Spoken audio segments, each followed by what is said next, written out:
ते ध्यानयोगानुगता पश्यन् त्वामेव देवीं स्वगुणैर्निगूढां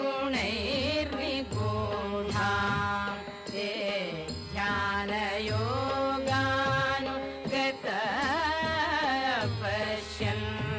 त्वामेव देवीं स्वगुणैर्निगूढां त्वमेव शक्तिः परमेश्वरस्य मां पाहि सर्वेश्वरि मोक्षदात्री देवात्मशक्तिः श्रुतिवाक्यगीता महर्षिलोकस्य पुरः प्रसन्ना गुहापरं व्योम सतः प्रतिष्ठा मां पाहि सर्वेश्वरि मोक्षदात्री परास्य शक्तिः विविधैव श्रूयसे श्वेताश्ववाक्योदितदेवी दुर्गे परास्य शक्तिः विविधैव श्रूयसे श्वेताश्ववाक्योदितदेवी दुर्गे स्वाभाविकी ज्ञानबलक्रियते मां पाहि सर्वेश्वरि मोक्षदात्री देवात्मशब्देन शिवात्मभूता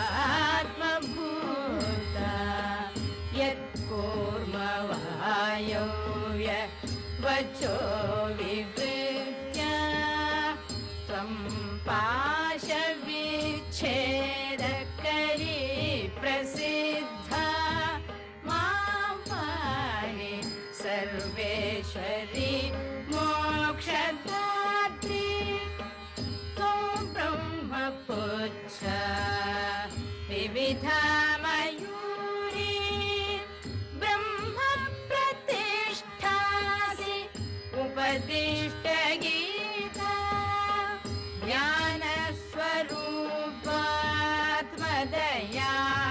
ज्ञानस्वरूपात्मदयाखिलानां मां पाहि सर्वेश्वरि मोक्षदात्री वन्दे पद्मकरां प्रसन्नवदनां सौभाग्यदां भाग्यदां हस्ताभ्याम् अभयप्रदां मणिगणैर्नानाविधैर्भूषितां भक्ताभीष्टफलप्रदां हरिहरब्रह्मादिभिः सेवितां पार्श्वे पङ्कजशङ्खपद्मनिधिभिः युक्तां सदा शक्तिभिः सरसिजनिलये सरोजहस्ते धवलतमांशुकगन्धमाल्यशोभे भगवति हरिवल्लभे मनोज्ञे त्रिभुवनभूत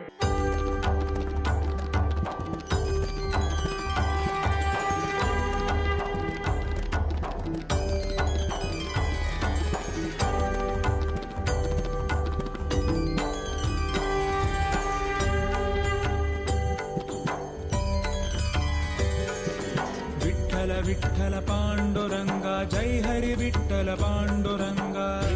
विठ्ठल पांडुरंगा जय हरि विठ्ठल पांडुरंगा विठ्ठल विठ्ठल पांडुरंगा जय हरि विठ्ठल पांडुरंगा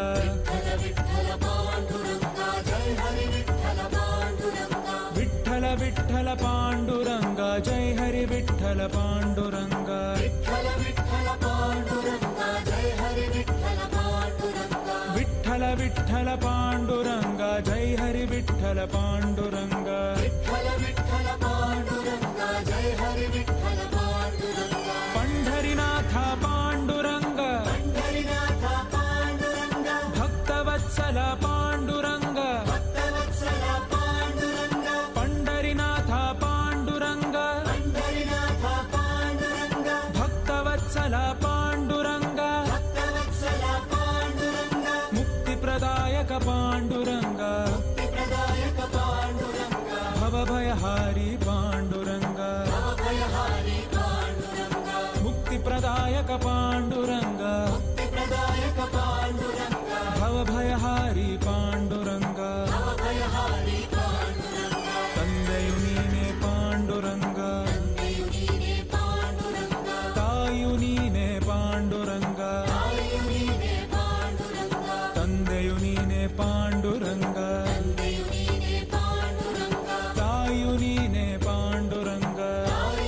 पाण्डुरङ्ग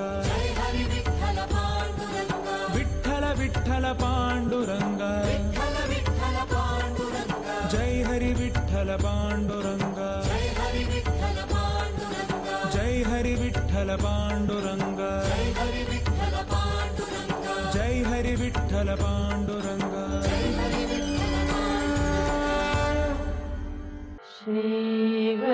श्रीवरलक्ष्मी नमस्तुभ्यं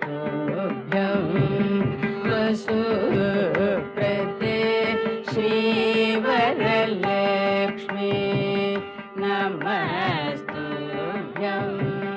वसु